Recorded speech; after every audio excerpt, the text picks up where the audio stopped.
preparation of the shelters and the need to ensure that shelters are a place of protection for those who do not have another place in an emergency, in a storm, in a hurricane like the one we experienced. Will the Prime Minister give consideration to the building of purpose-built facilities to be used as shelters in order that the situation which we now see in places such as Blackstone, where the children slept on the floor, where the women slept on the desks, where one woman said she had a mild stroke in one of our shelters. Will the Prime Minister make special consideration for the building of purpose-built facilities to be used as shelters and ensure that they are properly equipped so that our people do not see shelters as a place that demeans them, but as a place that protects them? Prime Minister, I must ask, how prepared were we? Member, hold on a moment. You're okay. Thank you, Member.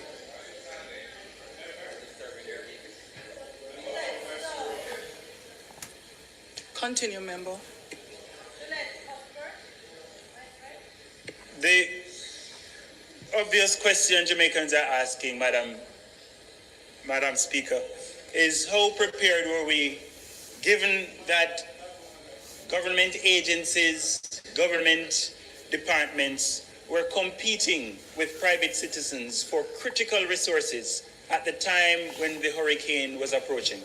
And this was not limited to tarpaulins, it also included Starlink devices, which were being bought at the last minute by government agencies, and as such undermines the preparation and the ability of individuals to respond.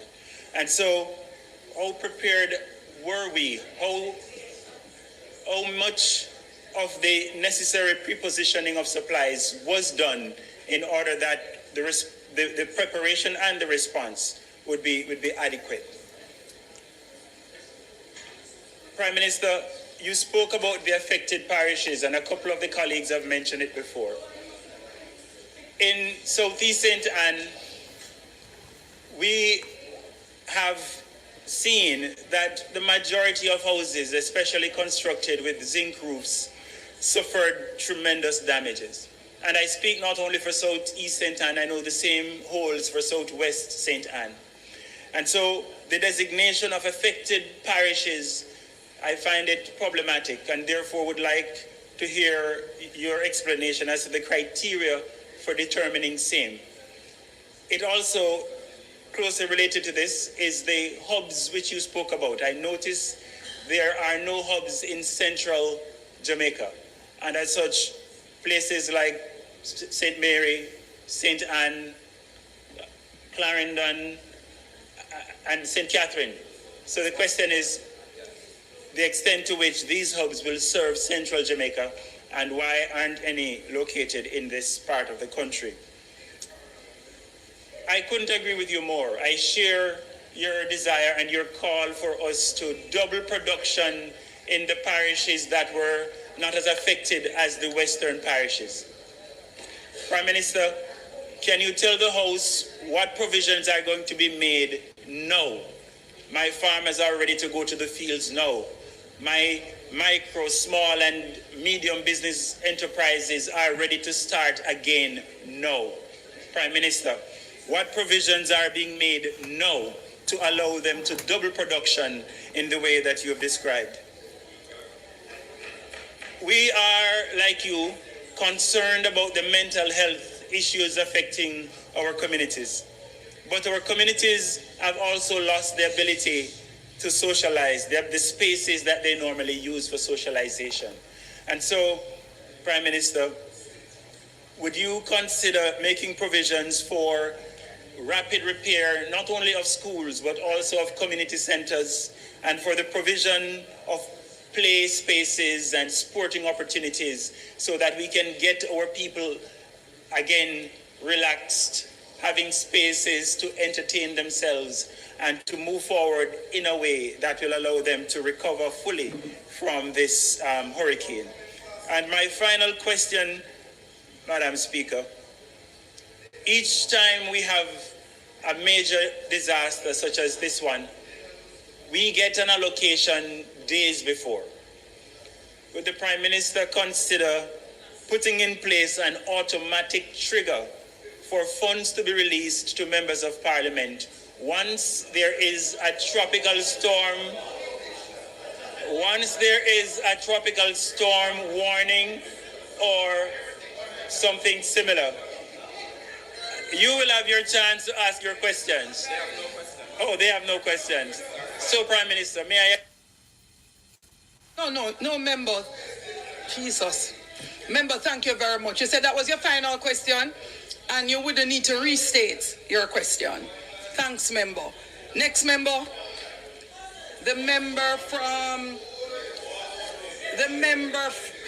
Members, please allow those asking questions.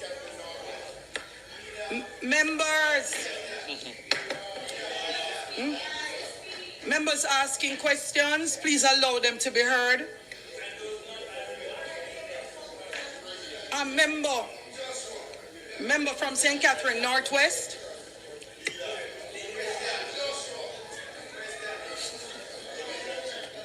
Member, please go ahead and ask your question. Thank you, Madam Speaker. Mr. Prime Minister, I wonder, sir, if you are aware that there are areas in St. Catherine that exist in operation but on the border of some of the harshest hit areas in Clarendon. One such area as Luidas Vale, and the Minister of Finances from Luidas Vale, extreme flooding.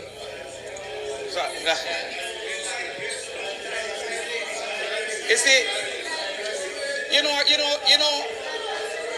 nephew ran for the division. No, Luidas Vale division. It's 1 second. Hold on. Luidas Vale. I ask for your protection, Madam Speaker.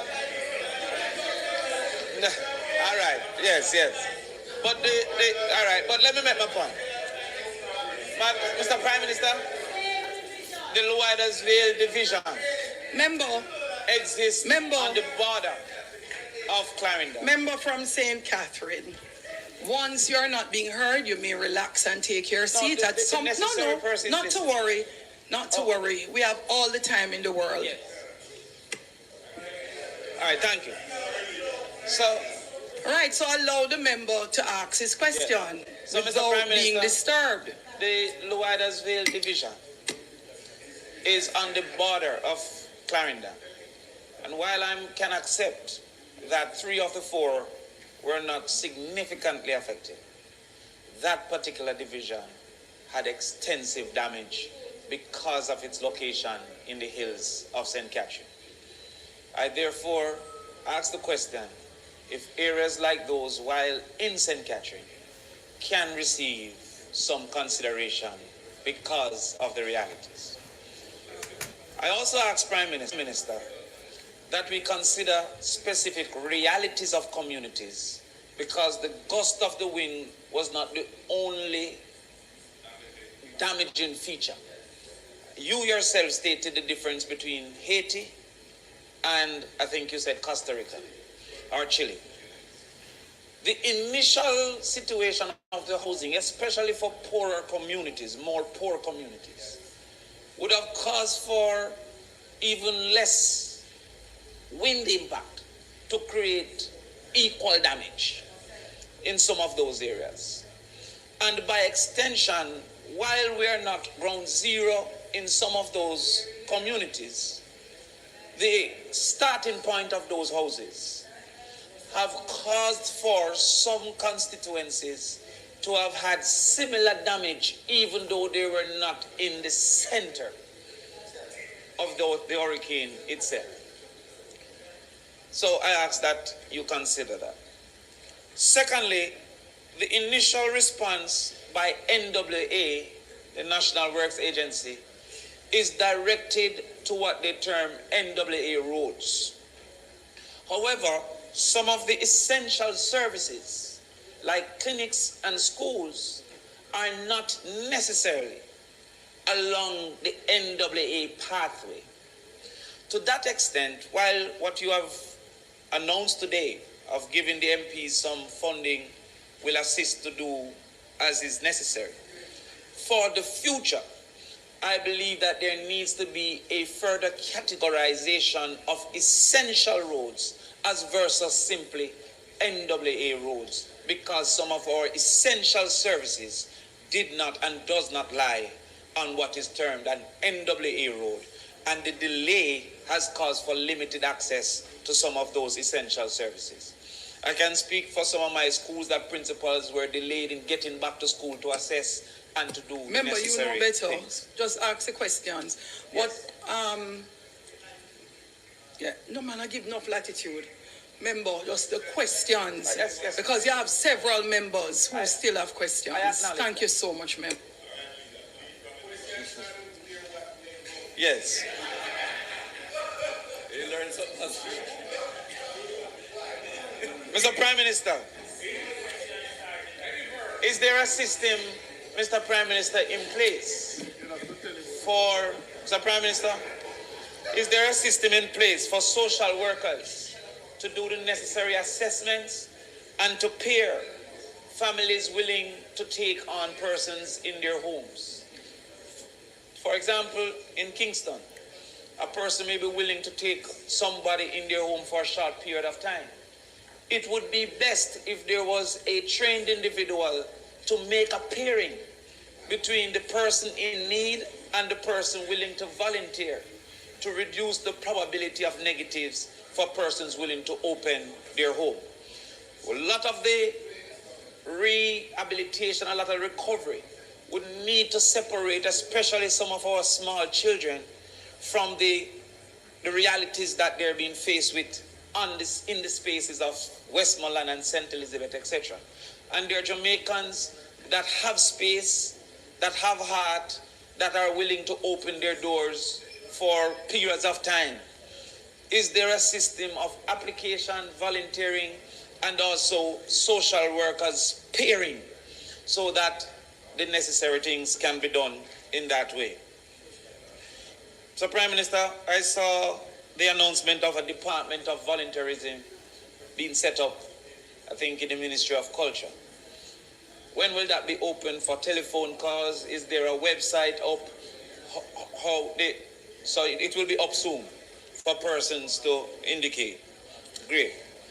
Finally, Mr. Prime Minister, as a farmer who know the pain of expecting returns and losing those returns, there are some farming dependent communities that the trees didn't need any great gusts. They're fully damaged, fully devastated.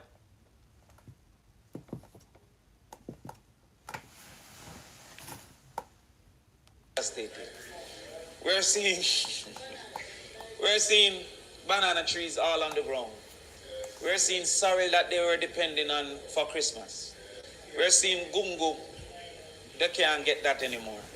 We see pear on the ground. We see yam totally down.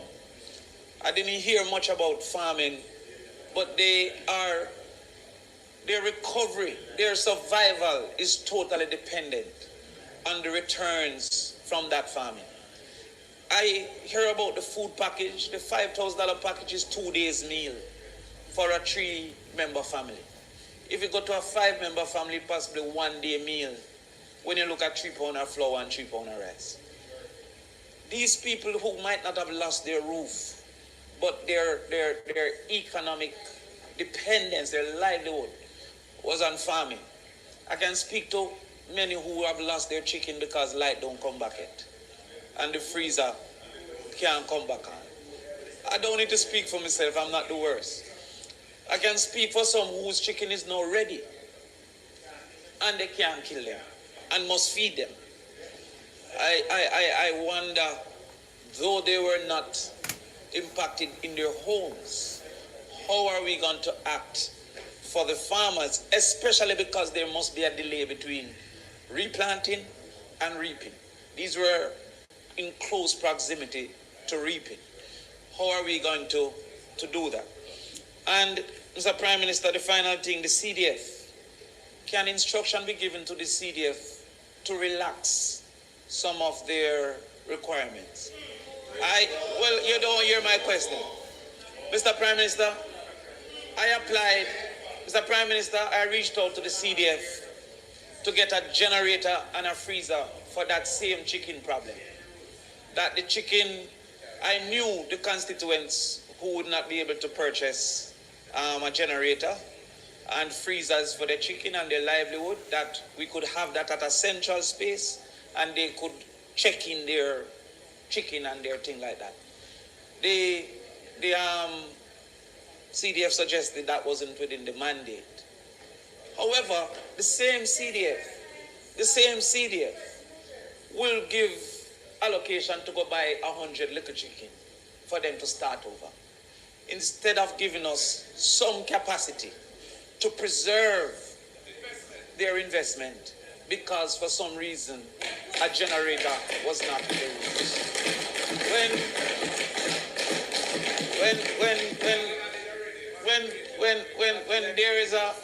When there is a disaster in front of us, there needs to be some capacity to say if the proposal is sensible within the context of the times, that investment can be facilitated under that particular circumstance. So those are the questions, Mr. Prime Minister.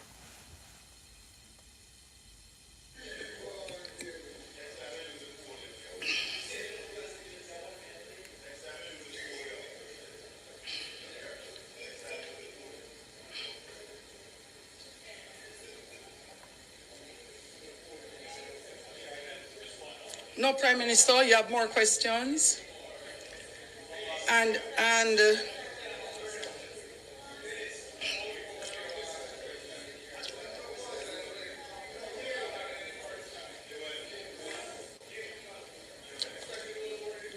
constituencies where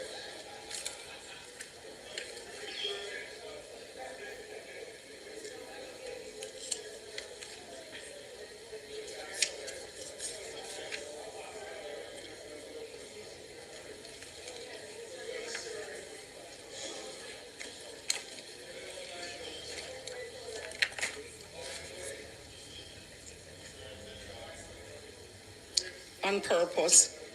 The member from St. James South.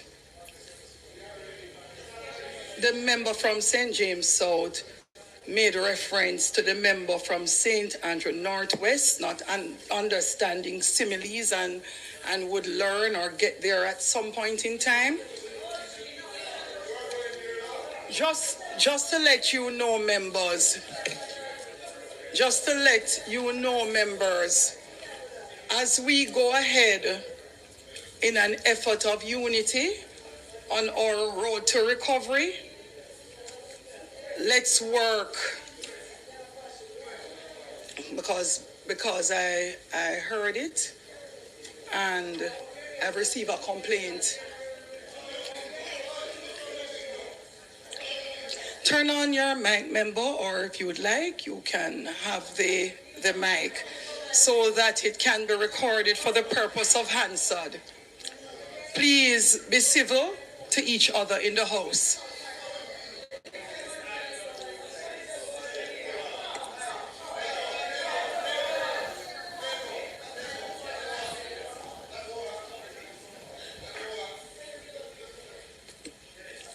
The member from St. Andrew, East Central. You may go ahead and ask your questions, member. Track business mileage with the QuickBooks mobile app and automatically track your potential mileage deductions.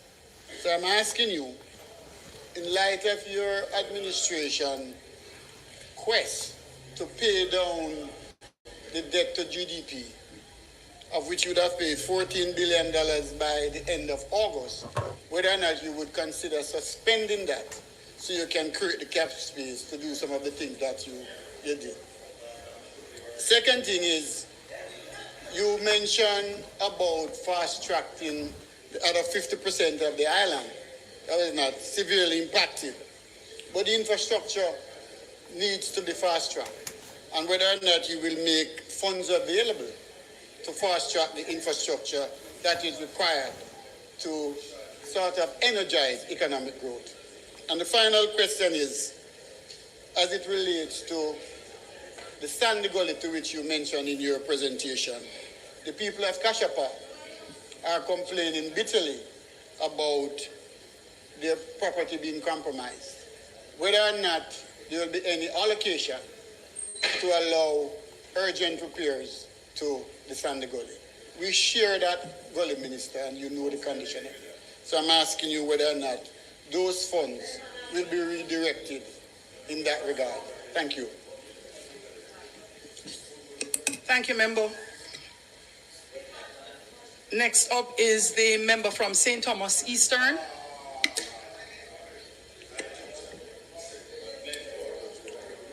Go ahead and ask your question, member. Thank you very much, Madam Speaker. Prime Minister, I rise to ask a question in relation to two communities in Eastern St. Thomas. The Bath community, Prime Minister, the Bath community is surrounded by two rivers, the Island River and the Plantain Garden River. Now, when there rainfall or the threat of a hurricane, as you have noticed the last time, the banks of the river overflowed and threatened at least 2,000 houses in the Bath community. Also in the Bamba River community, it is the same situation. The PGR River also affects the Bath community, and the Plantain Garden, as I said, affects both communities. There are a lot of structural damages there in terms of flooding. Last week, Sunday, I was in the community, Prime Minister, and I saw where persons had to be following the sun with their mattresses. Little children have to be sleeping on the floor.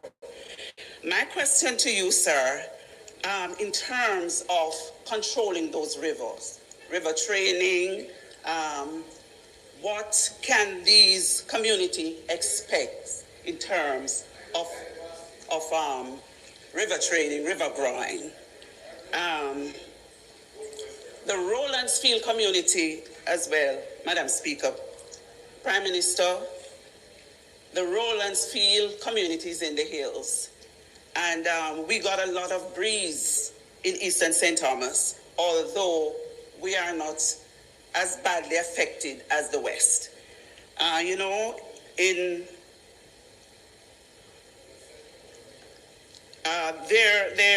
We always suffer the brunt when there is an impending hurricane. I am very thankful that this time we did not get such a battering.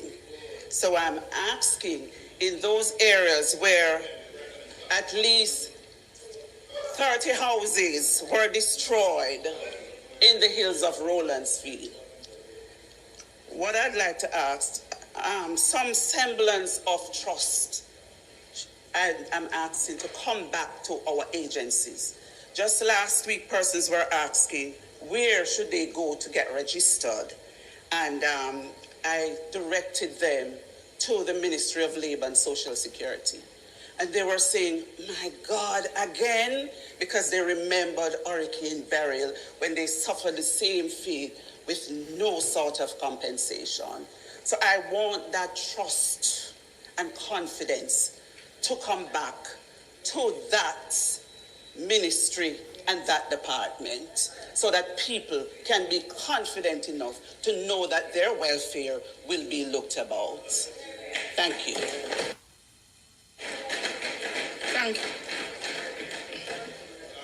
Thank you, member.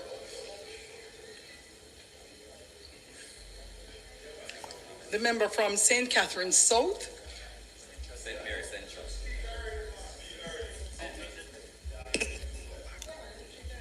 Oh, sorry. That's new. Member from St. Mary's Central. And then last of all will be the member from St. Catherine Southeast. Oh, you turned your mic on now. Thank you. No, we are going to suspend the sitting at 7:20 to be able to continue. House leader will move. So if you have not yet asked your question at that time, we will suspend then. We have no, not for 7:20. We did not. We did not. So we can do it now or. Mm-hmm.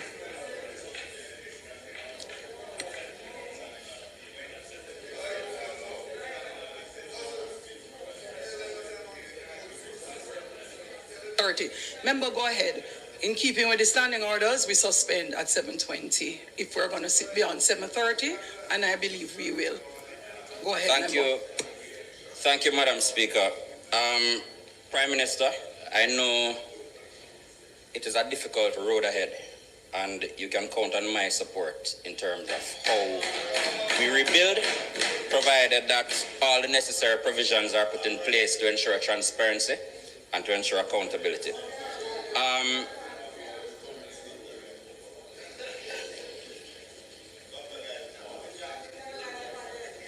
Yes. Yes. Right. Madam Speaker, some of what I saw leading up to the storm in terms of just the level of commitment from shelter managers, I feel it is important that we do something to honor the role they play as volunteers, and I hope you'll consider, we are looking at what we can do in Central St. Mary to honor their work, and I hope we can consider something as a government. The other side of crisis, as you mentioned, Prime Minister, is opportunity. And a lot of great cities across the globe were built out of crisis. Chicago and the Chicago fire, for example. I want to know what mechanisms are being put in place to ensure that the landowners, the people in these areas that have been devastated, that they're not left behind when we go in to develop, and that prosperity is not only experienced by one set of people in these areas. Madam Speaker, even though Central St. Mary was spared the brunt of the disaster, there are still many areas that were affected. Albion Mountain being one. In January, Mr. Prime Minister, when you toured the constituency, we showed you a fording leading to Marlborough, which half of the road pretty much was compromised. That area has been further compromised, and it creates significant difficulty in terms of passing. In fact, last year, November, a taxi driver, while trying to navigate, his vehicle was washed away and he passed away. He perished in the rain. So I'm hoping that as we look at the areas that are priority, that consideration will be given to areas to St. Mary, to areas in the country that also were vulnerable prior to the storm and where the vulnerabilities have been exacerbated. Prime Minister, I know that Starlink devices have been deployed to the vulnerable areas, and I commend that. But in St. Mary and in many other parishes and constituencies, we are also cut off from communication with the capital. In fact, I found out that we had Parliament today because I drove into Kingston yesterday to check on my house in Kingston, having been in my house in Islington for the last 2 weeks, preparing for the storm. And so I know people in MPs in Portland and in St. Thomas and in other parts of St. Mary might have a similar challenge. I hope consideration will be given to equipping all so that we can communicate equally with the capital. Yes, in terms of the Support Jamaica platform, Prime Minister, in a time of crisis such as this, I don't think we should create a mechanism that may cause some people to feel that they need to avoid. I'll give an example. Many people have strong connections to schools and communities, and that's where they identify. So I want to know whether the Support Jamaica platform will allow people to indicate where they want their contribution to go. So if a man wants to designate a contribution to St. Mary High School, for example, can he log on to the platform and indicate that that is where he wants his support to go?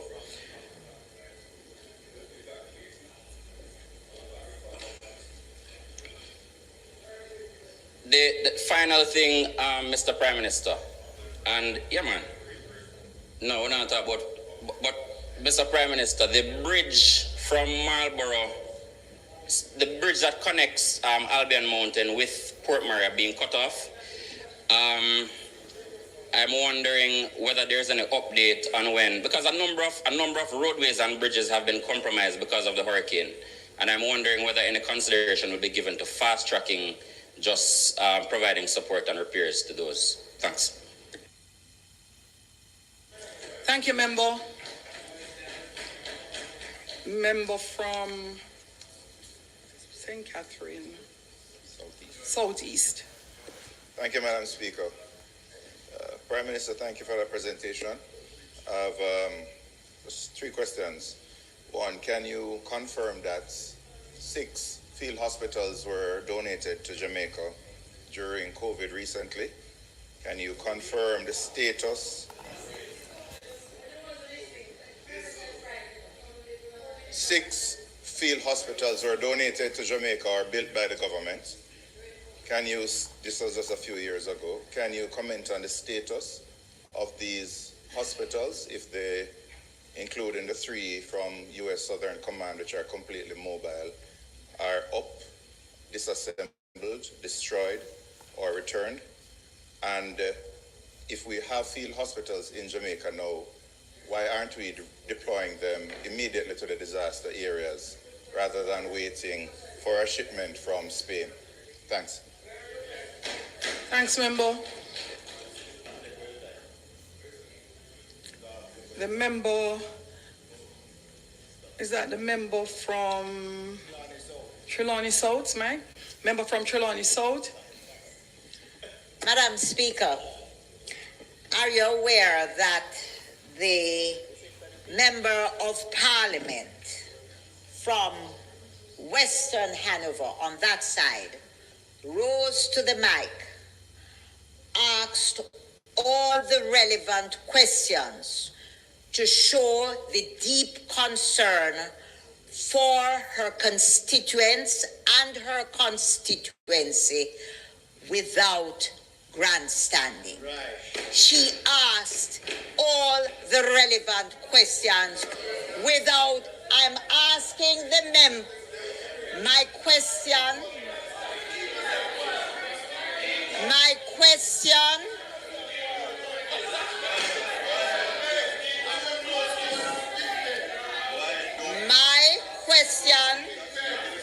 to the Speaker, my question to the Speaker is, are you aware that the member from Western Hanover on that side rose, asked all the relevant questions to show deep concern for her constituency? I therefore say this is a time to ask questions. We are all in distress in this country and not grandstand. That is my comment.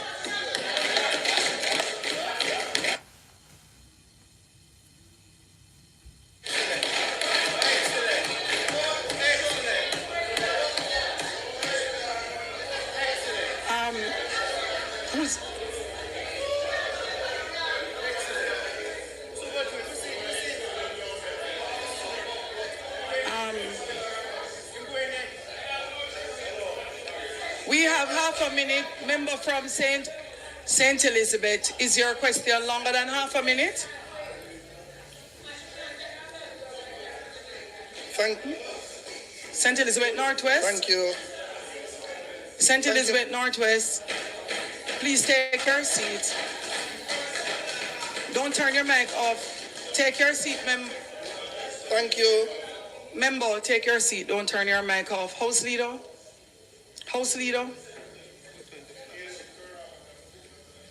No, I'll have to turn off all mics if you don't mind. Madam Speaker, the time being 7:20, I ask that the House be allowed to sit beyond 7:30 to complete the business of the day. Madam Speaker, I did take note of the 2 members that were left to ask questions because I figured that the mics would come off until you give my mic precedence. So I know member Cousins, Hilton, and Morris.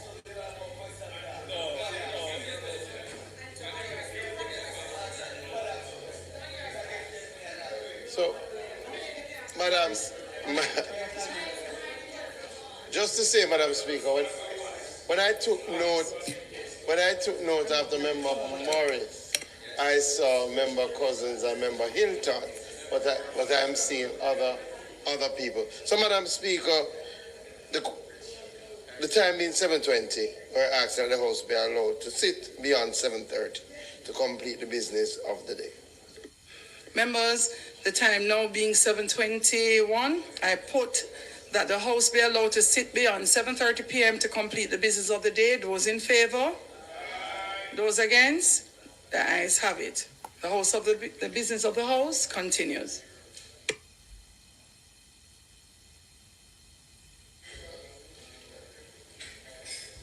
Mr. Prime Minister, are you aware of the extent to which Northwest St. Elizabeth has been severely impacted by Hurricane Melissa? We are pleased that you did an aerial tour of the constituency and we the citizens are pleased with your aerial tour of the constituency, and I took note Member from St. Elizabeth Northwest. The damage done to the member from St. Elizabeth Northwest. I've heard nothing that you have said. So member, you can put the mic a little closer to you, and when the House is quiet, then you may proceed with asking your question.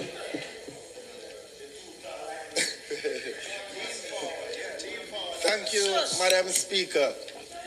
Mr. Prime Minister, I stand this evening to bring to your attention the extent of the damage done in Northwest St. Elizabeth.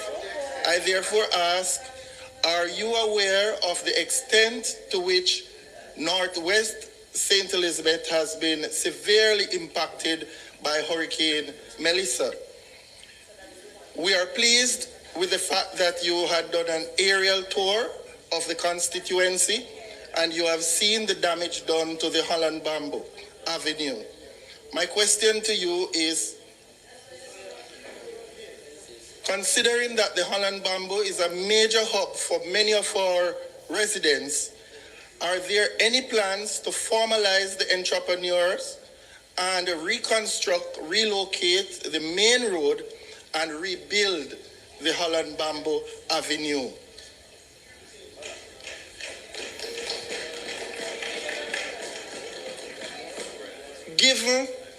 Given that this hurricane would have flooded many of our communities and it has left many of our residents marooned, my question to you is, can aerial relief efforts be arranged for Kilmarnock, Woodlands, Longground, Mulgrave, Cornwall, Dry Harbour, and a compound town? Most of our residents in Northwest St. Elizabeth are currently without a roof or a house. My question therefore is, how soon can arrangements be made to establish containerized housing solutions for at least 100 residents in Northwest St. Elizabeth?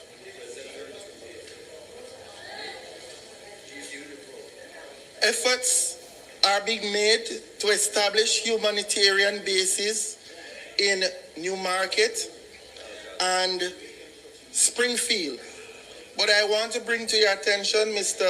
Prime Minister, that given the topography of our constituency and the vast landscape, I'm therefore asking that a humanitarian base be established in Eldersley to cater to the persons in Magotty, in Mulgrave that is currently marooned, Marywood, Ipswich, a compound town, Retirement, and Jointwood.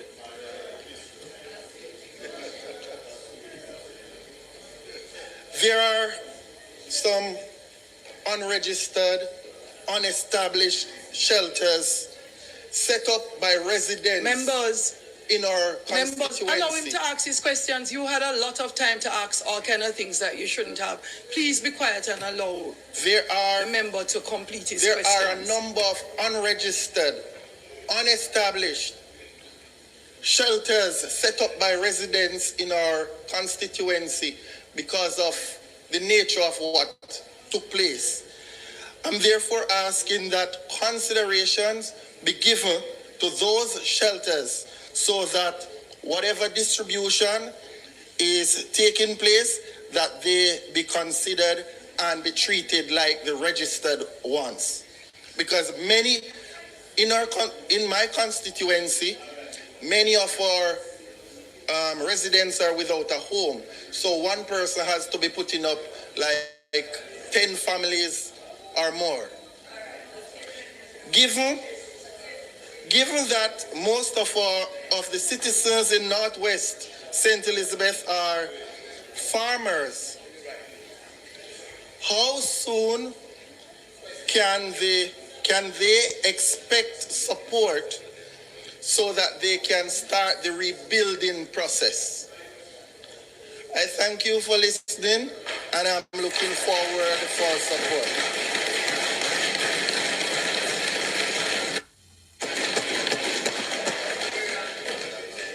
Yes. Madam Speaker, my turn. Is a member from Clarendon Southwest?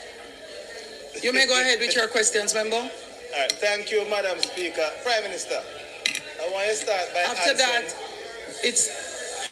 Come to the man. Sure. Members on his feet. Prime Minister, I want you to start with this question first when you answer, because I know you have a lot of questions to answer. In terms of the allocation for housing, because I don't hear anybody ask about it, what agency is it going to be implemented through? Because we know in this house, if it goes through the Ministry of Housing, it normally takes a very long time. Given the urgency of the situation, I am asking you, Prime Minister, to consider perhaps the CDF as the implementation agency for this particular. So the question is... I've been waiting so long. Let's open it up and see what we got. Wolverine, Deadpool, World War III. The other question is in terms of the debris that is in the towns. I know the clearing activities are taking place. Most of the debris are not being carted away. But based on the nature of the debris, I suspect you may need to identify a piece of land owned by the government in close proximity to the affected area so that these debris can be carted off to this particular location. So the question is, Prime Minister, are you taking that into consideration? Thank you very much. Yeah, it's now North Central, St. Catherine.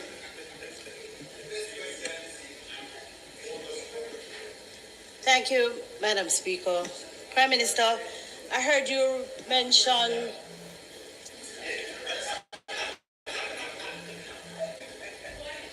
the plan to deploy social workers. But I would like to know whether or not there is consideration for the deployment of mental health specialists, counselors, and persons who are trained in navigating in the spaces with our elderly and our children who must be suffering from some post-traumatic stress resulting from the horrors of this hurricane. I wouldn't want us to take it lightly, Prime Minister, because it is going to affect persons who have lost everything that they have worked all their lives for, and children who would have witnessed people dying before their eyes, their homes being washed away, and the kind of dislocation that they're experiencing at this time. So in addition to the social workers, I would ask if you would consider that a cadre of mental health specialists be deployed as well. The member from St. Andrew. Members, please. The member from St. Andrew West. Yeah.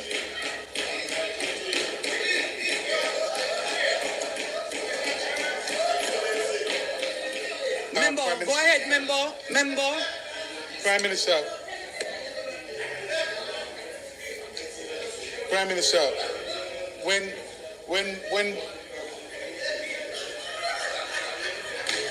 members, please allow the member from St. Andrew West to ask his question. When Prime Minister, when might we see the comprehensive drainage plan that has been promised for quite some time?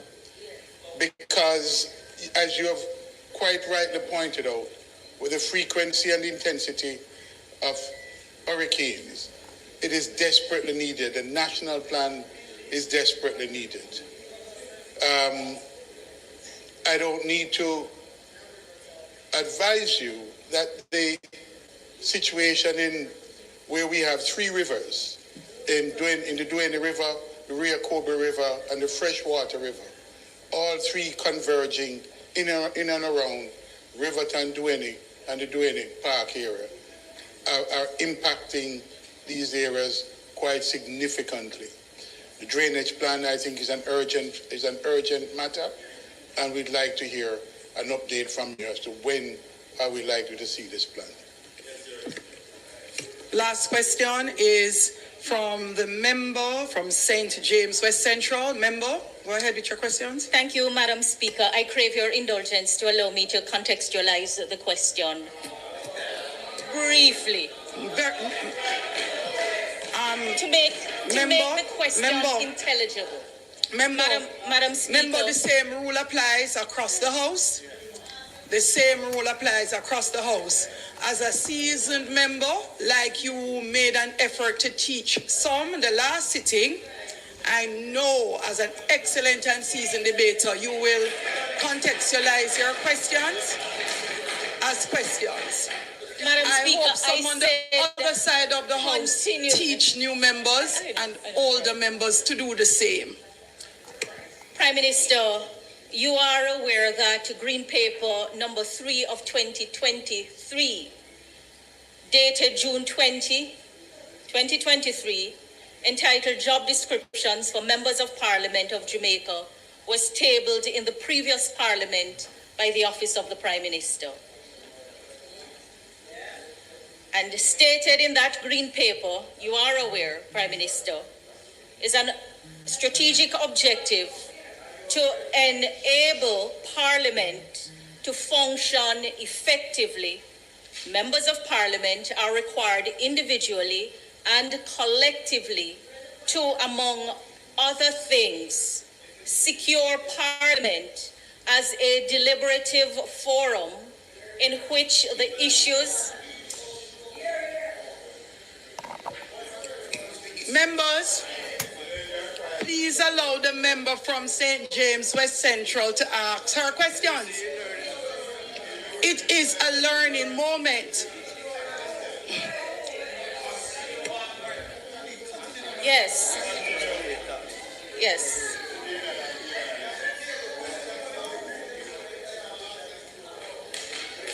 To secure the Parliament as a deliberative forum in which the issues affecting the peace, progress, prosperity, efficiency, and dignity of the nation can be discussed transparently, truthfully, respectfully, robustly for public understanding.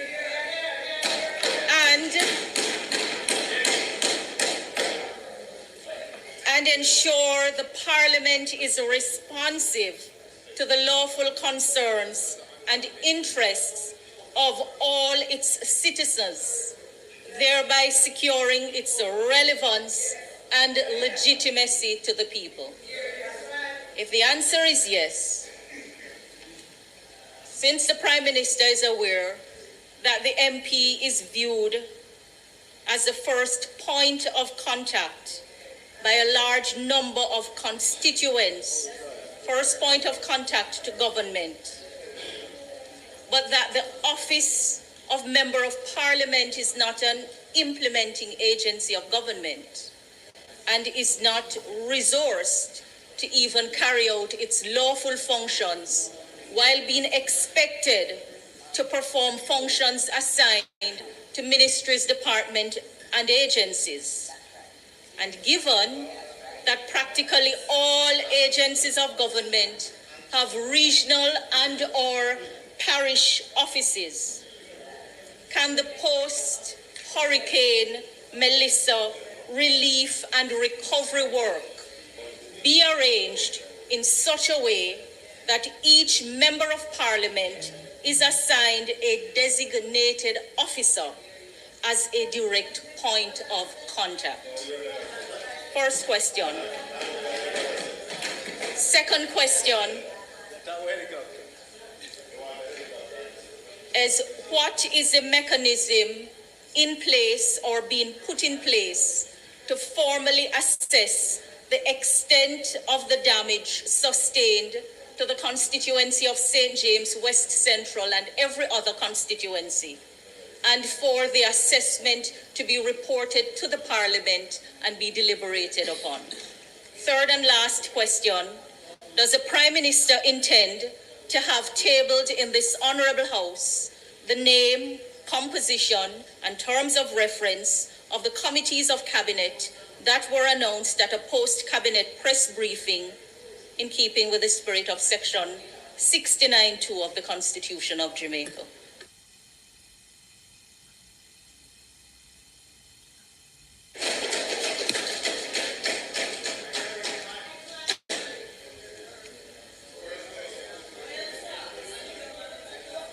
I believe that all questions have been posed.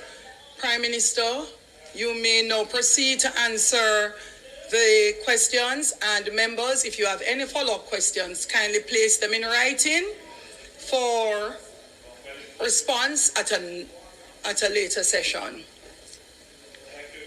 Madam Speaker, I took notes from 20 questioners from the House, and I did answer the questions directly from the Leader of the Opposition. So I will now respond to the member from Eastern Westmoreland. Mechanism for making allocations for preventative maintenance, the question was whether or not I thought that process was sufficient. And I would say, obviously, member, there is no perfect mechanism. And whenever these weather events occur and we have to make estimates. So, for example, we thought that when Melissa was coming, it would have hit the eastern end of the island. As it turns out, it went more southerly and westerly. So it's very difficult to make the allocations, especially on unpredictable events such as weather events. The prepositioning of aid. My understanding is that there was prepositioning, particularly at parish councils and other such installations. But I am not hereby saying that there was prepositioning of aid at every parish council. But yes, there was prepositioning. the accurate account of death. This is of particular concern to me because the death toll, the last figure I heard was somewhere in the region of 30, 32. But there are deaths that have not yet been, we know them, but we can't account as to whether or not they were directly related or indirectly related. And so they are going through that process, as well as there are deaths which we know of, but we haven't yet recovered the bodies. Yes, and people have resorted to burying. However, just to be clear, we will recover all bodies, even if we have to exhume. And we will go through a process of proper identification and, where possible, determination of death.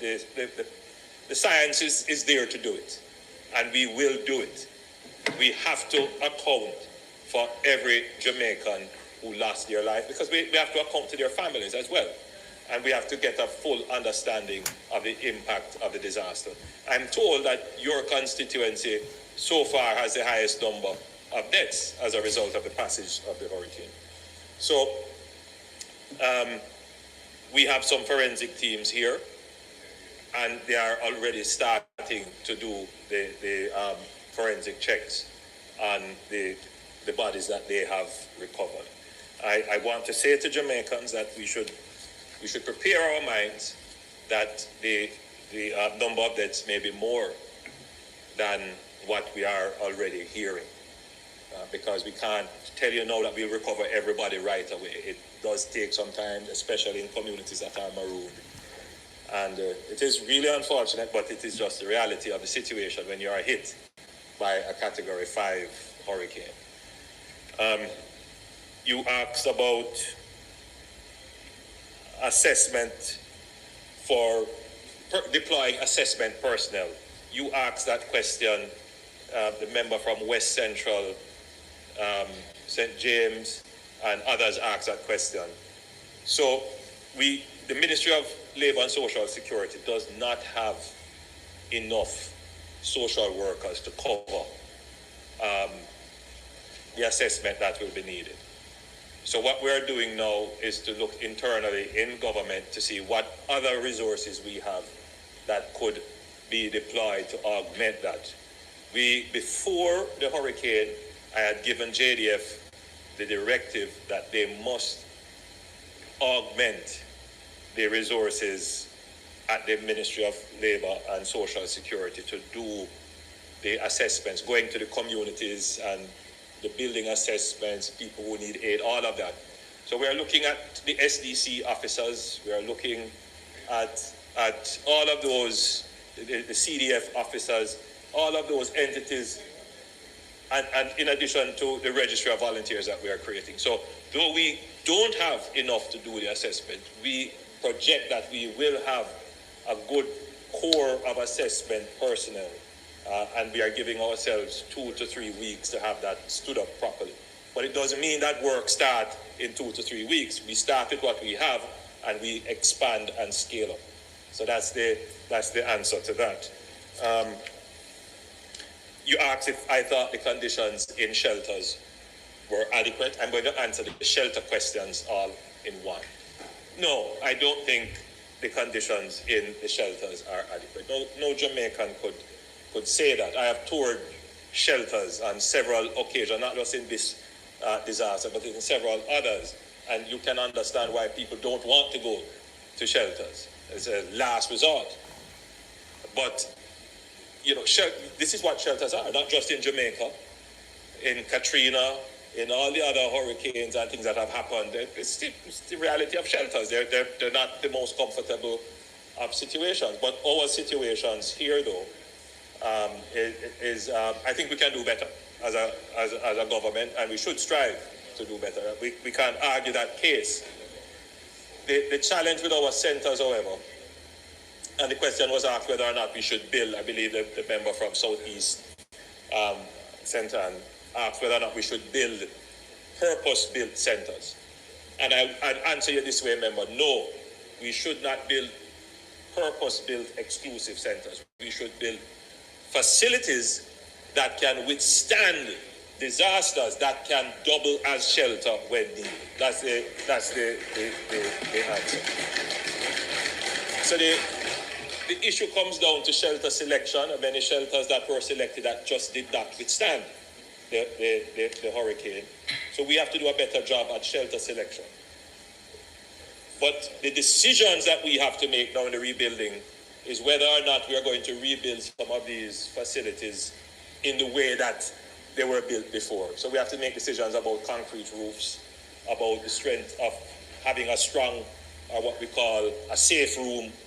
So these are decisions that we will make to improve the quality of facilities that would be available for shelters.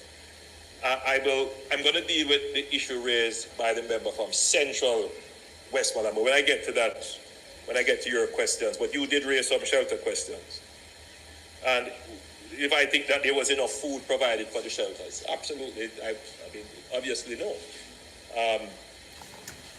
The way in which the shelters operate is that they can't put all the stock in the shelter all at once. The concept of the shelter is immediately you get enough to probably carry you through the storm and immediately after, and then you're restocked.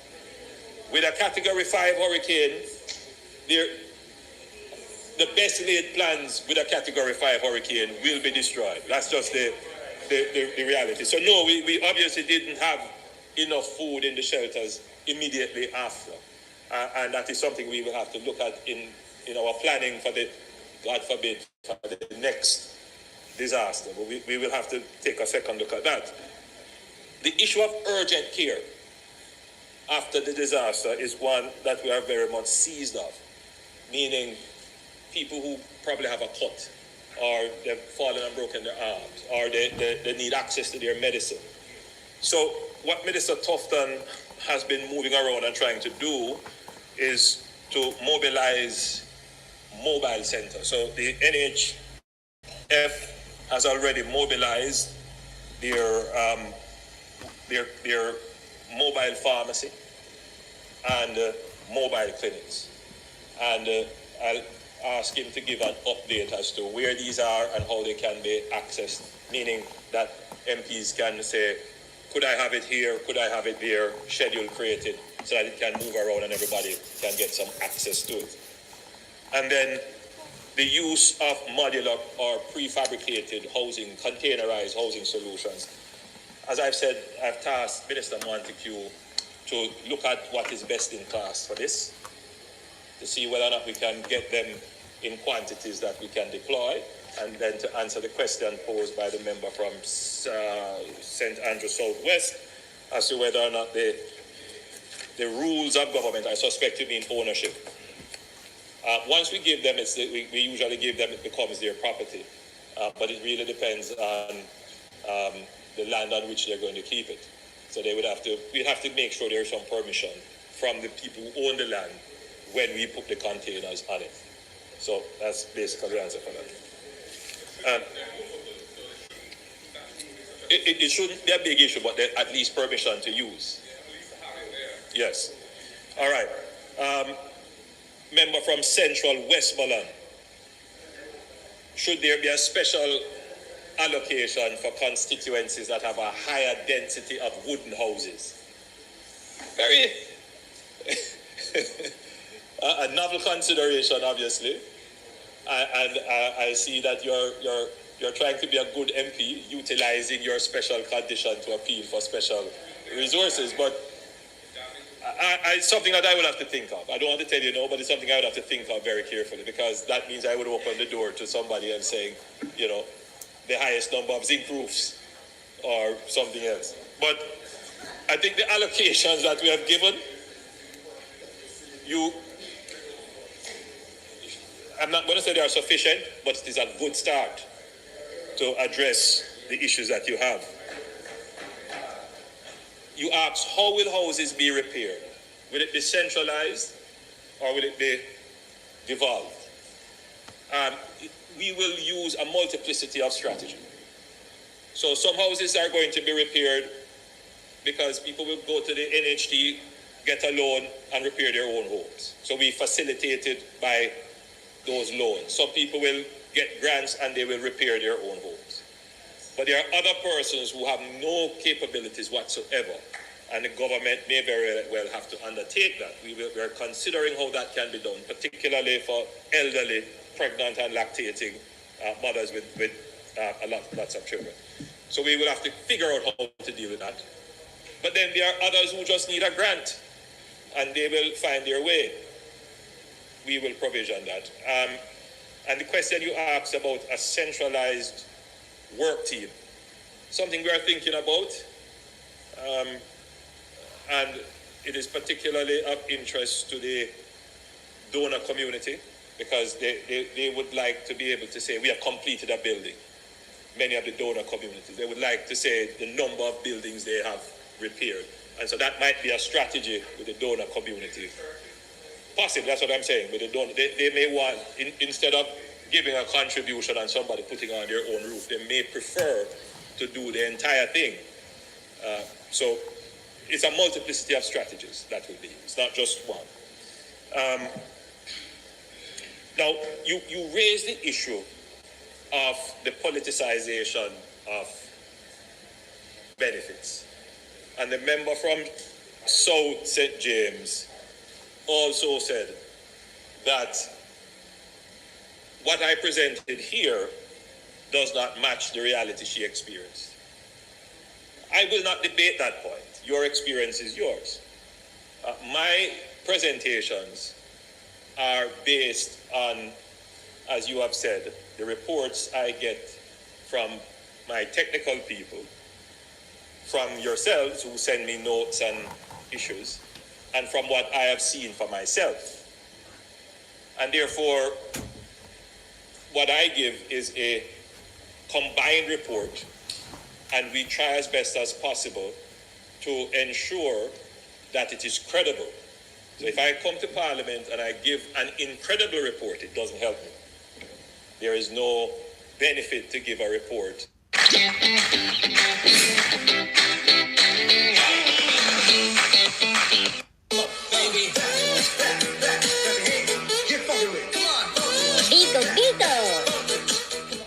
An example of what I'm saying. The JDF, in the third day following the storm, executed a search and recovery exercise. The second day. The member from South St. Thomas West called me to say there was someone marooned in the middle of a river. Apparently he was there for overnight and his foot apparently broken. And the JDF went and conducted an exercise to retrieve him. Who knows? Is it the fact that the JDF did nothing? In other words, we won't know everything that is done. But it's my job to know everything that is done. Even if I don't get everything, but it's my job. And I do try to come to the House and give as accurate as possible a report. And there are several of them. Rescues that have been done, medevac, delivery of food, all kinds of things they have done, including rappelling, many of them, because to get into some of these areas, yes, they did rappel.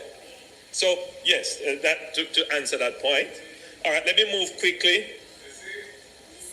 to...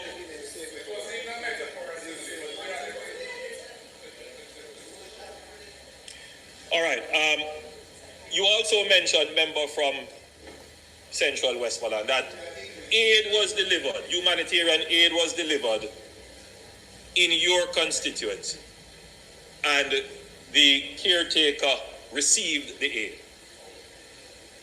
Now, commandeer, that was his exact term.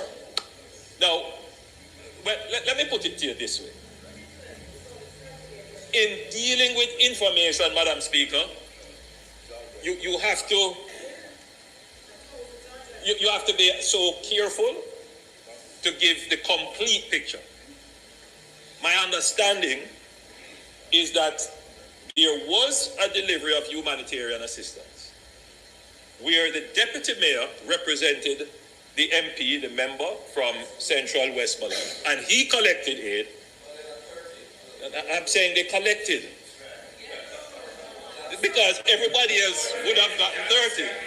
All the councillors got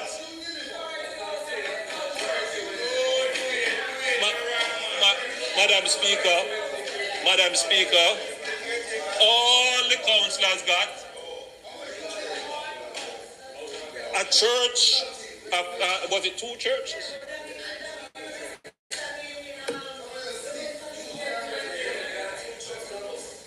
So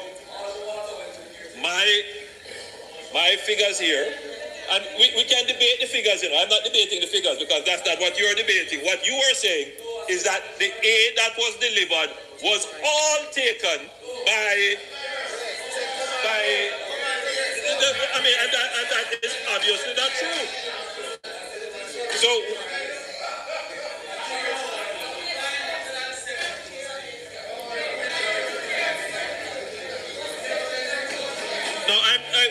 look.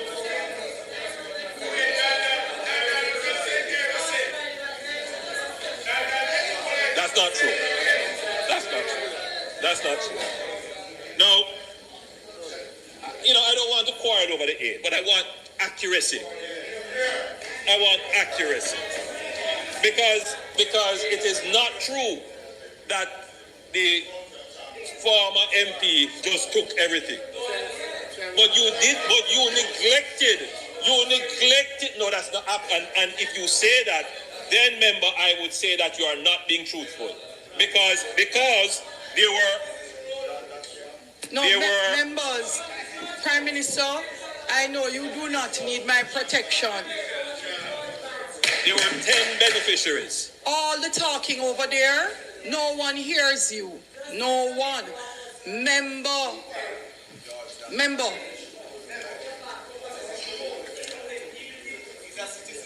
Members, respectfully, I can't hear the responses, so unless you're not interested.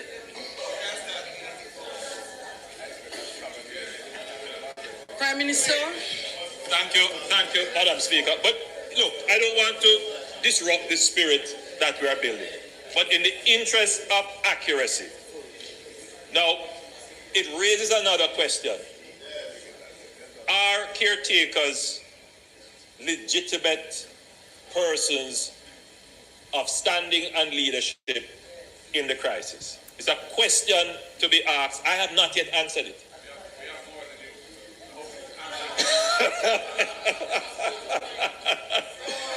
It is a question, Madam Speaker, to be asked. What's your point of order, member? Madam Speaker, the Prime Minister has attempted to answer a question, but I think he's misleading Jamaica because what the issue at hand is that the minister called the MP and gave him some instructions. George Wright and others turned up and subverted what was supposed to happen.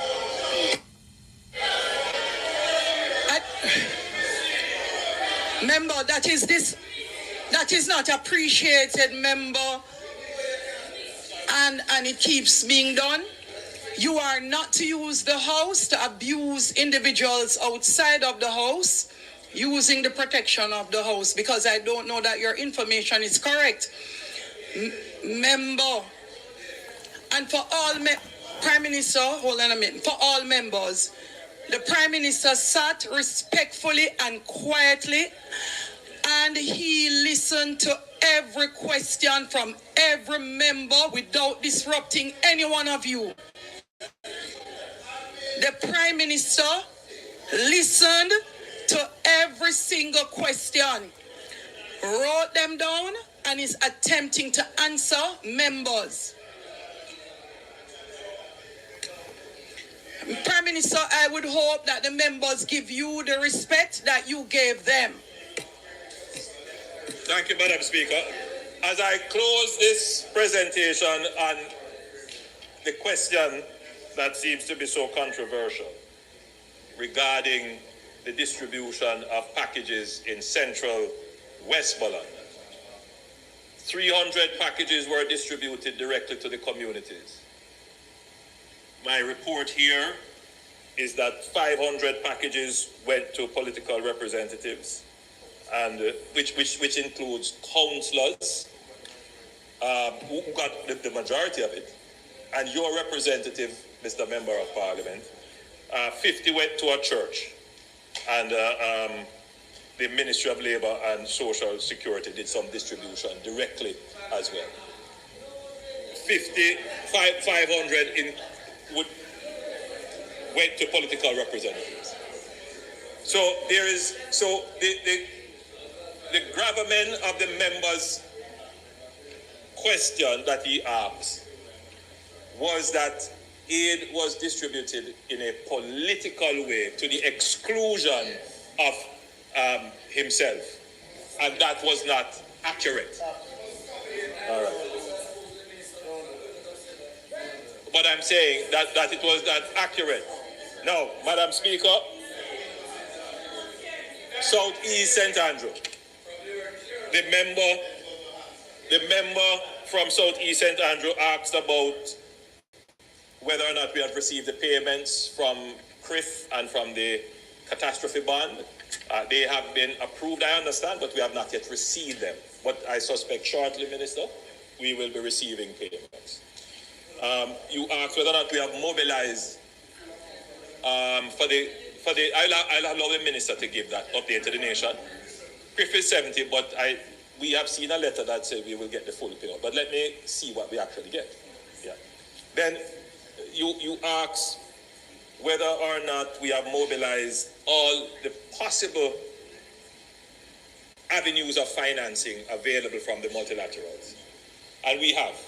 We intend to utilize everything that's on the table. We have to. We have to. Northern Clarendon.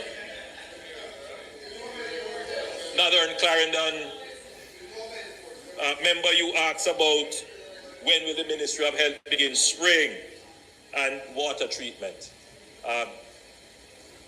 For your constituency, it's a matter of accessibility. So as soon as the roads are accessible, the Ministry of Health's team will be in your area. I have made a special note of this, and I have sent it to Minister Tufton. I know the areas that you're talking, they can become waterlogged very easily. You get a lot of rain even after this weather event. And so, yes, we will mobilize quickly for that area. You asked whether or not I believe funding was enough for preventative works.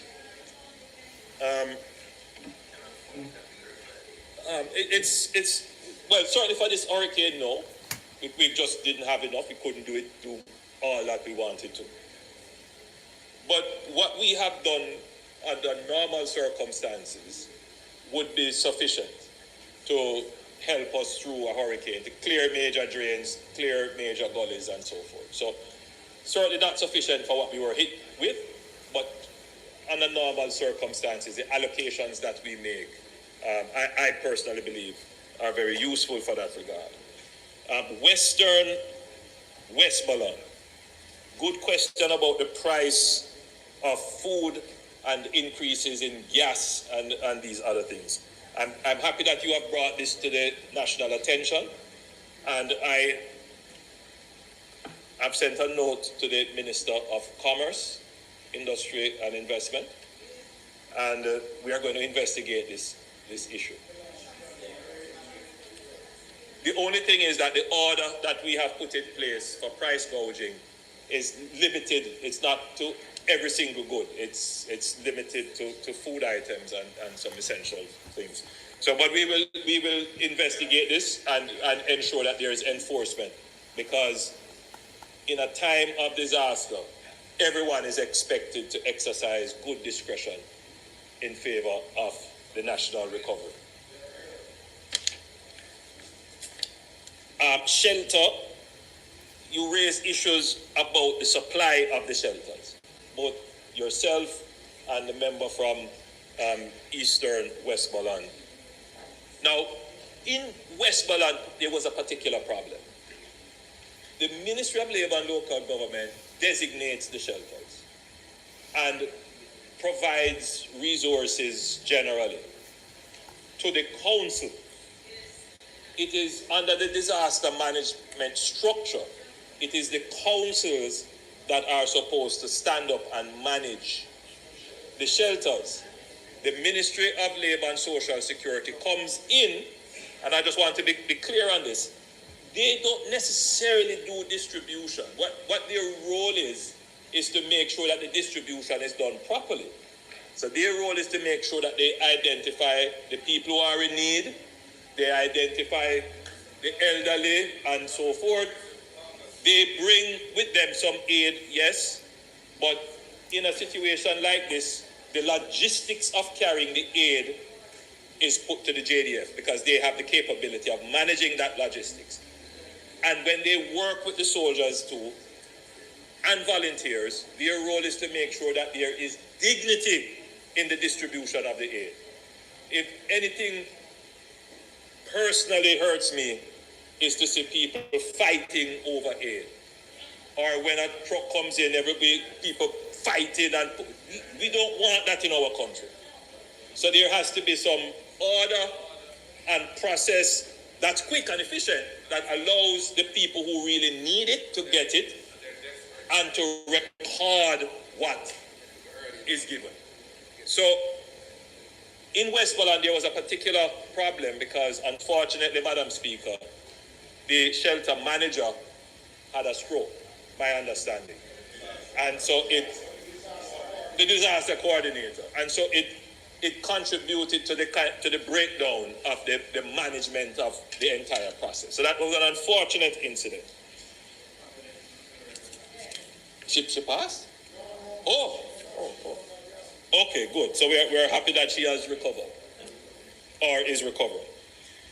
All right. So St. Catherine, yes, goods in transit that may arrive after the cutoff date as long as they were shipped before. We will make that clear. Minister of Finance, we have to make that clear. You asked whether or not heavy equipment brought in for the purpose of relief. That's my interpretation. Now, what do you mean? That somebody's bringing in heavy equipment and it's going to stay here? But if it's going back, yes, there is the relief is given to them. But it's going to stay here. We would have to take a second look at it, but right now it's no. If it's going back, they will get the relief. Yes. All right.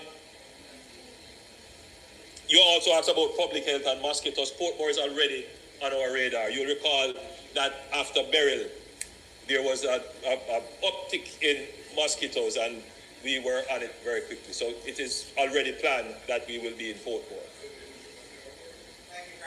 Oh, sorry, remind me of that question. I didn't write it down.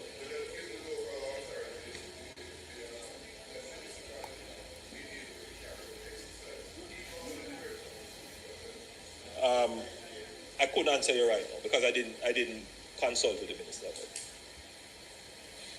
All right, Eastern Hanover. Oh yes, very important. So there is a program to give connectivity to the banks in the areas that are cut off from electricity and telecommunications. So they are working with the Banking Association to put Starlink and other forms of connectivity with the banks so that the ATMs can get back in operation. So that is, I would say, in a matter of days, you will start to see banks, ATMs in particular, operational in some of these towns that have been cut off. You want to bring me into an argument about fees that, though I am personally sympathetic to you, and with the whole ideal that, you know, the banking sector should look at it as a part of national recovery, and we will use moral suasion in this regard, I couldn't here stand up in Parliament and make a policy for that. All right, Eastern Hanover.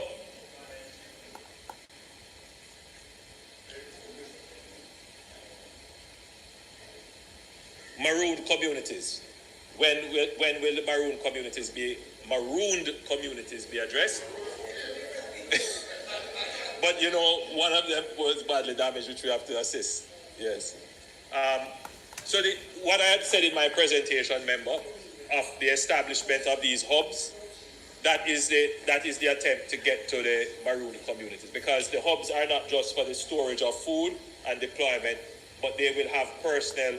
Some of them will have equipment, and they will start to cut roads and clearing ways to ensure that we get to the maroon community. So it is in action, and you will see action in your areas shortly. Northeast St. Elizabeth, paying shelter managers.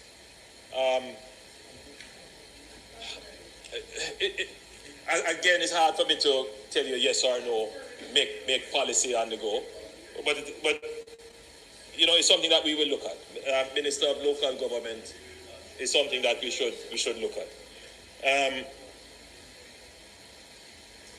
When can we expect roof repairs and housing?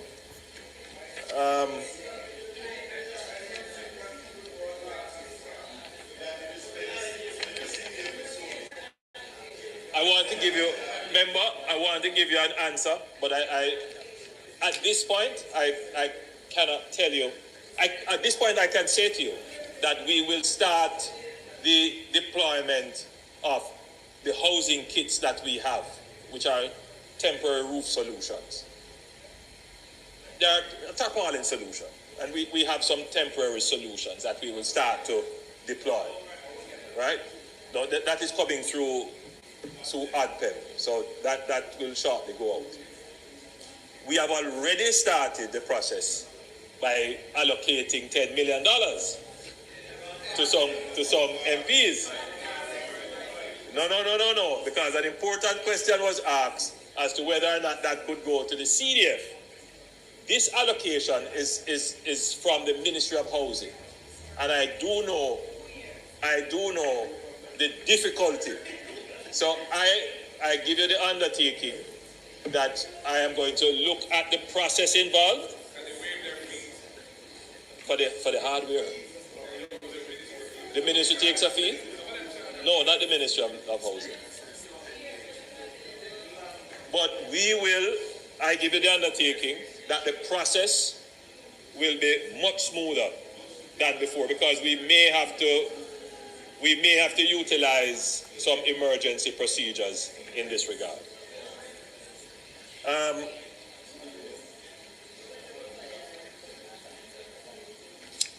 Provision of connectivity and Starlink. Minister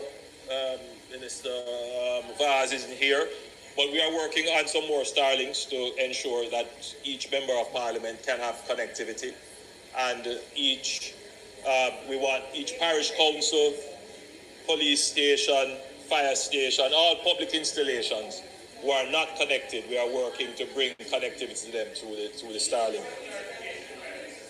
So each member of Parliament, but the affected areas, that we're working towards that.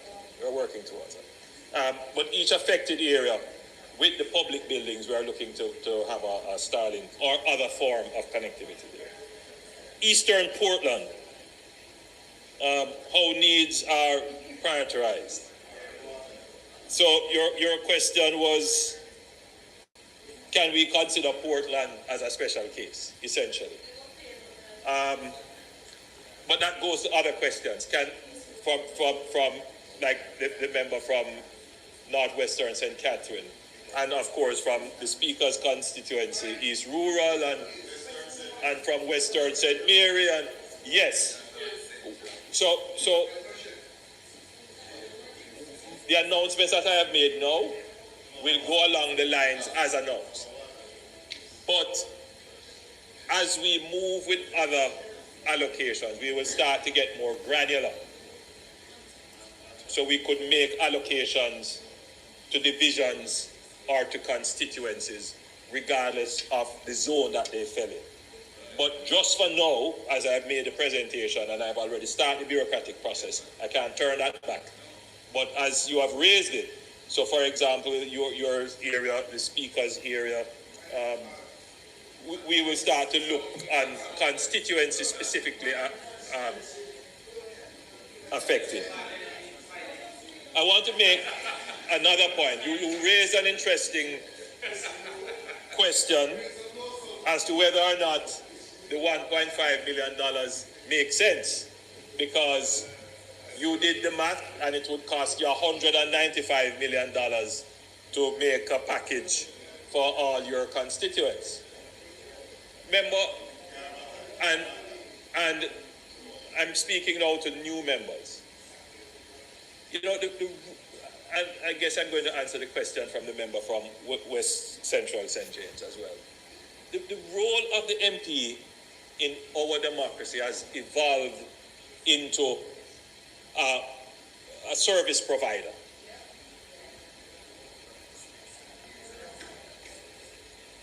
It can be dangerous, because, you know, the question is asked, you know, can we have an officer assigned? The question then, you know, why have a ministry? You know, in other words, if we have a parallel bureaucracy, now, weaknesses in the service delivery.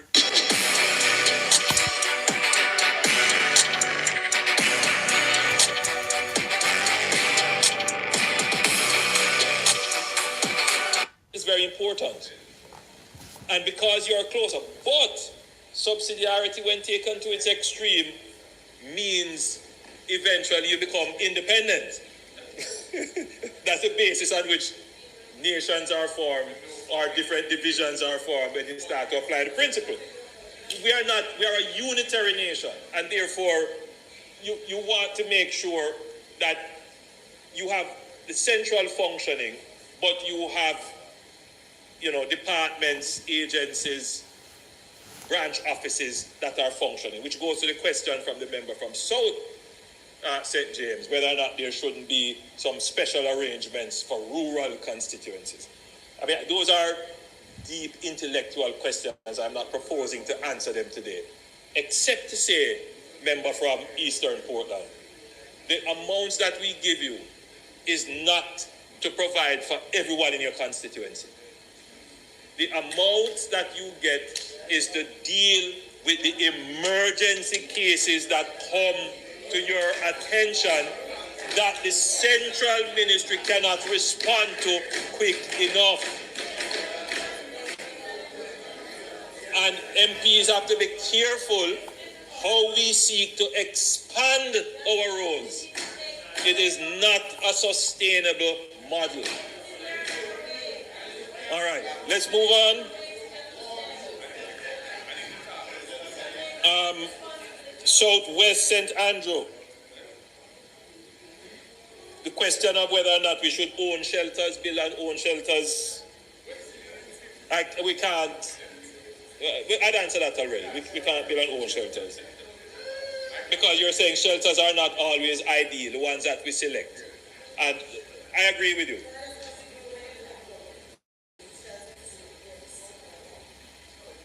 Oh, you mean, I will get some more information. I don't have enough information on that to answer you right now. But what we try to do is to select the best available shelters, which may not be the ideal shelter. That we just have to make that clear.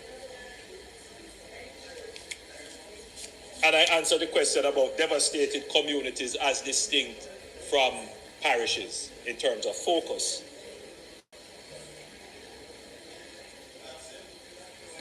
Southeastern St. Anne, again, purpose-built centers, I'd answered that. Questions were asked about the Ministry of Agriculture and how prepared are we and what are we going to do.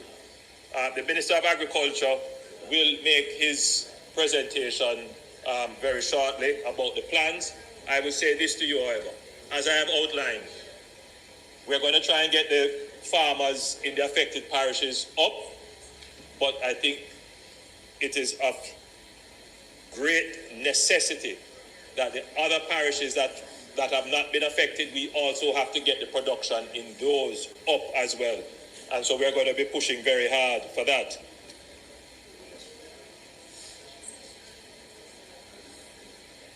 Southeast St. Anne, I think I've answered those questions already. Ministry of Agriculture. Same thing for fisheries. You had mentioned the fisher folk in Southwest. There will be provisions for them.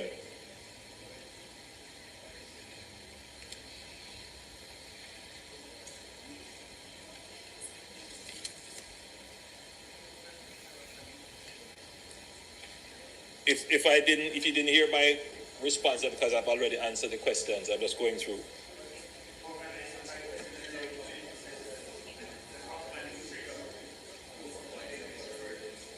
Oh, no, we won't have an automatic trigger. We're not programmed to do that in the Ministry of Finance. No, but we are not. It couldn't, it's not precise. It's not an automatic trigger. All right. But remember, you raise an important question. Yes. Now, colleagues, members, we are going to be, the response of the government will go into Christmas without question. And so we're going to have to figure out for the parishes that have been badly affected, their entertainment, play, church, all the other elements of life during that season. So we are going to consider that carefully, how we can bring back some normalcy during, as we enter into that season, which is just a few weeks away. So yes, playing fields and those kinds of things, yes, we will be making provisions for. The issue of all roads to be cleared, the NAA is only treating with NAA roads. No, the NAA, what the NAA is doing now, and they have been tasked to deal with all roads. But up front, they are dealing with road corridors. So the corridor meaning, how do we get from point A to point B? That may take a main road, then you have to go onto a local road and back onto a main road. So they are going to clear corridors first. So it means that they will clear both main and local roads as they try to clear a corridor.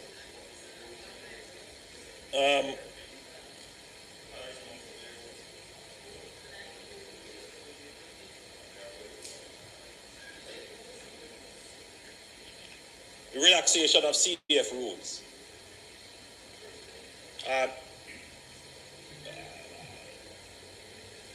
I will come back to the Parliament with an answer on that one.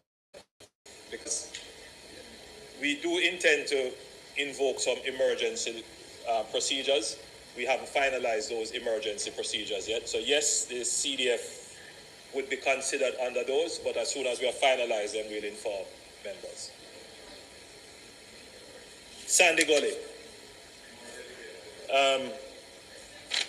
Member, the Sandy Gully, we have started a process to repair it. We have made some allocations, and within this year we will do some spending on the Sandy Gully. You asked about the drainage study. The drainage study for Montego Bay is complete. We will complete the drainage study for Kingston and the rest of the island next year. They're pretty advanced, I'm told. The member from Eastern St. Thomas, you asked about the planting garden, bath, and the need for river training. You notice that the member from Western St. Thomas didn't stand up and ask. Because he has been asking about this for a long time.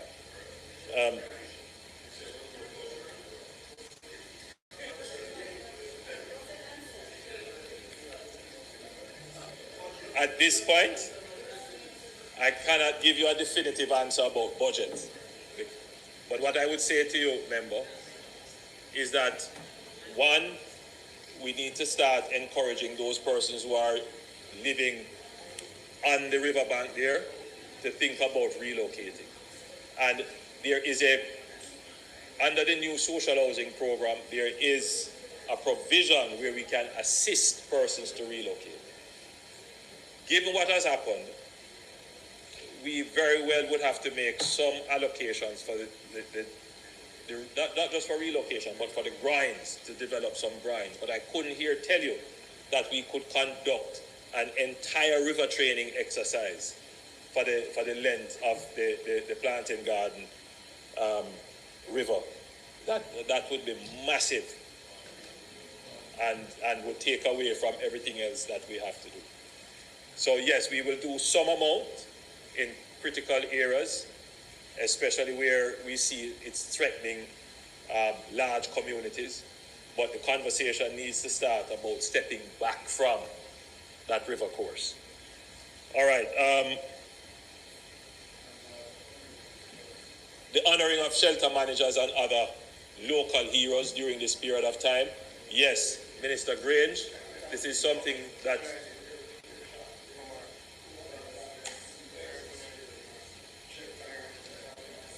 so there is some program for acknowledgement. The Support Jamaica platform, and whether or not there can be designation of the donation. My understanding is that there is a way to do it, but we are going to modify the platform to ensure that it is more seamless, that you can visibly see how to designate to an institution. Now, there is already a process for schools, for example, under the net. And so I say publicly, if Jamaicans overseas want to donate directly to their school, they can do so through the National Education Trust. Similar process, they have an online process.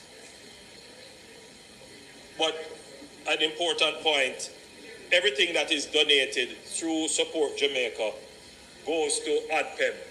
The intention is not to take away the donations from private entities. I heard, I believe it was the leader of the opposition saying that ADPEM will take away all the donations, including what you plan to raise. That's not the case. What we are saying is, if you want to get the benefit of the reduced or waived duty, then you should send it ADPEM / whatever. And once it is recorded as a donation, ADPEM records it, then you benefit from the waiver. And if you give funds, as we have said now, we will be able to direct it. We're going to make it specific on the platform so that you can direct it. But once you bring your stuff in, even if you put it under the name ADPEM, it's yours. You can take it and do whatever you want to do with it. But it is important that the nation has a full account of everything that came in. And that's all that ADPEM is doing. Full account. Yeah, so if you can consign it to ADPEM saying that you want to go and do your own distribution. Which, by the way, that's what they're doing. That's what the entities that come in with their stuff. They don't just come in and put it in their own warehouses and go. They come in, it's assigned to ADPEM, we note it, and then they go and do what they want to do with it. But we must know. It's cleared by... Yeah.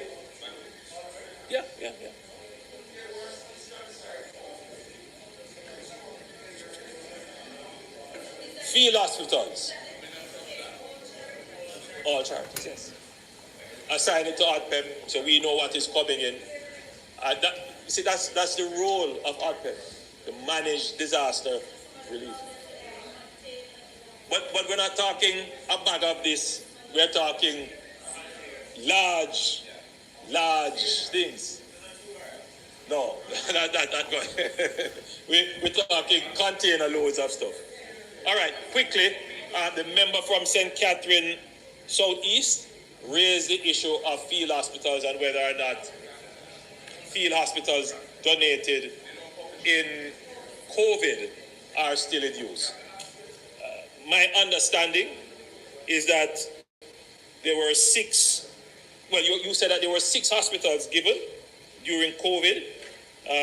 The checks that I have done and the answers that I have, and I'll say that these are preliminary, I'll do deeper checks, is that the field hospitals that were given were not technically field hospitals. We were given tents with some facilities, but it wouldn't reach to the level of what we have just deployed from Samaritan's Purse. And most of those are now already destroyed. The tents deteriorated, and so they're not functional. This field hospital that we have is a really superstructure, and it will last for some time, hopefully. But this is a real field hospital. Member from St. Elizabeth Northwest.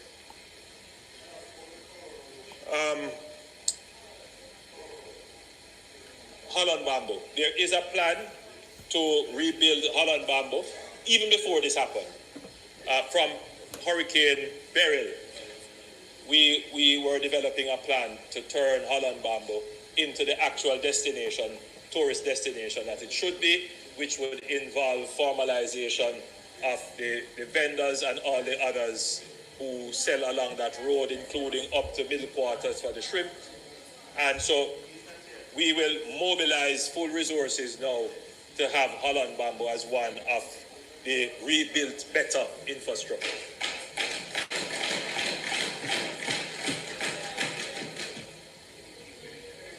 Debris management.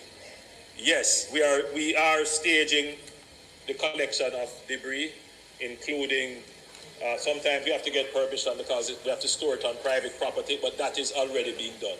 So it's moving it to an area where it can be bundled and then moved from there. Yes.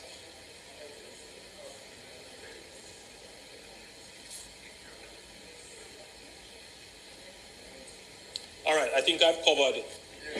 Thank you. I think I've covered most things.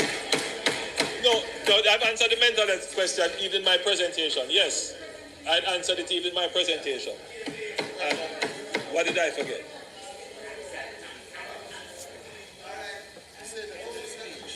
No, I answered that already.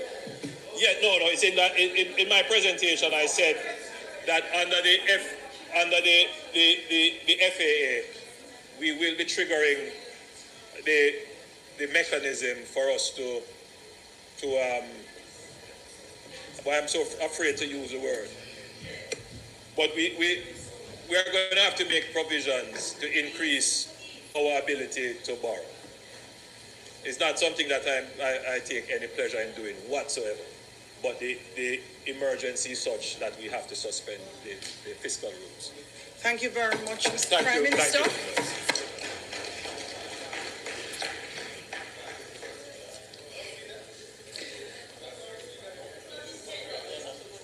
Announcements.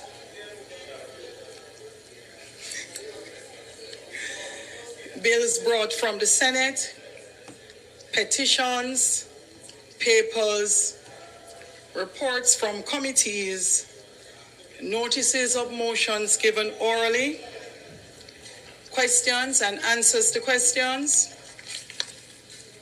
motions that may be made at the commencement of public business requiring notice, motions relating to the sitting of the House, motions for leave to introduce bills, presentation of bills without leave of the House first obtained, public business, House Leader. Madam Speaker, it is not intended to do any more business today. Let me just take the opportunity to wish a happy birthday to Natalie Nita Garvey.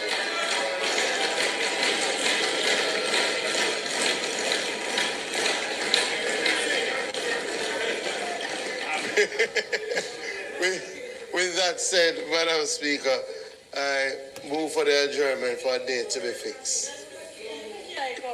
Thank you, House Leader. The question is that the House do now adjourn for a date to be fixed. Those in favor? Those against? The ayes have it. This Honorable House now stands adjourned.